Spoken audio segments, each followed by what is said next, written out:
Hello बच्चों, अभी हम साइंस के कुछ बहुत ही इम्पोर्टेंट टॉपिक के बारे में जानेंगे और उनके ट्रिक को देखेंगे और सोशल साइंस के भी कुछ बहुत ही इम्पोर्टेंट ट्रिक को देखेंगे, जिसमें से हमारा पहला है पापा काम पर सोते हैं।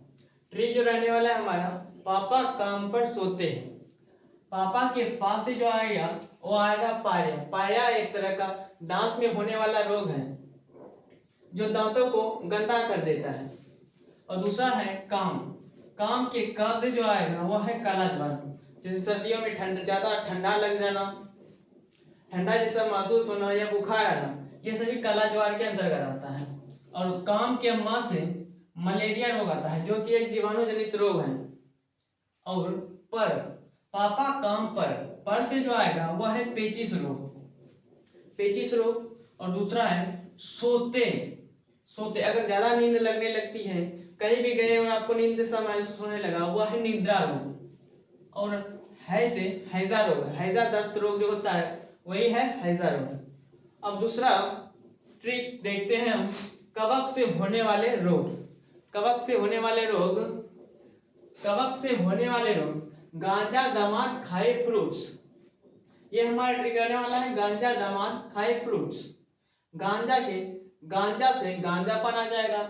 जिसकी सिरों के बाल उड़ने लगते हैं उसमें गांजापन जैसे कवक के जनित रोग हो जाते हैं। और दूसरा है दामाद। दामाद के दाम से दम्मा बीमारी आ जाएगा। जिसका सांस फूलने ऊपर नीचे होने लगता है, मतलब फूलने लगता है, वो होता है दम्मा बीमारी। और दूसरा दामाद के द से दाद आ जाएगा। और खाए से खा से खुजली आ जाएगा, खुजली। और फ्रूट से एथलीट फूट आ जाएगा, जो एक तरह के कवक से होने वाले रोग हैं। और दूसरा है खेलों में खिलाड़ियों की संख्या। भारत की किन किन खेलों में कौन से खिलाड़ी, कितने कितने खिलाड़ी रहते हैं उसके देखेंगे। जैसे ट्रिक जो रहने वाला है हमारा, वो पोवा वाली ने जिम खोली। पोवा वाली ने जिम खोली। पोवा वाली ने जिम खोली। जैसे पोलो में 4 खिलाड़ी रहते हैं। पोलो जो गेम है उसमें 4 खिलाड़ी रहते हैं। और बास्केटबॉल में 5 खिलाड़ी रहते हैं। बाली से वा में से वॉलीबॉल में कितने खिलाड़ी? 6 खिलाड़ी रहते हैं। और न से जो होता है नेटबॉल में 7 खिलाड़ी रहते हैं। जिम से जो होता है वो होता है जिम्नास्टिक में जो है 8 खिलाड़ी रहते हैं।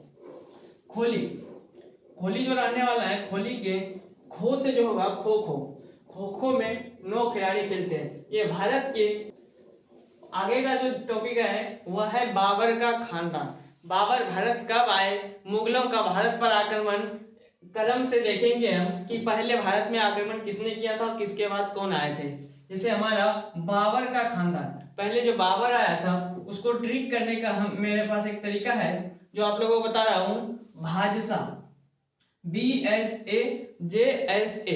BHAJSA भाजसा, ये हमारा ट्रिक रहने वाला है। उसको हम याद रखेंगे। बी से याद रखेंगे हम बाबर, बी से याद रखेंगे बाबर, एच से याद रखेंगे हुमायूं। बाबर के बाद कौन आया था? हुमायूं आया था। फिर ए से याद रखेंगे अकबर। हुमायूं के बाद कौन आया था? अकबर आया था। फिर जे से याद रखेंगे जहांगीर। अकबर के बाद कौन आए थे?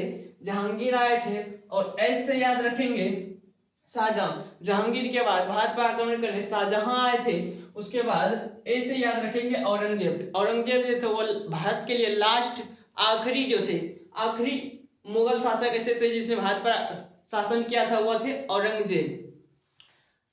अगर इसी तरह की वीडियो और ट्रिक्स पाना चाहते हैं तो हमारे चैनल को लाइक और सब्सक्राइब करें।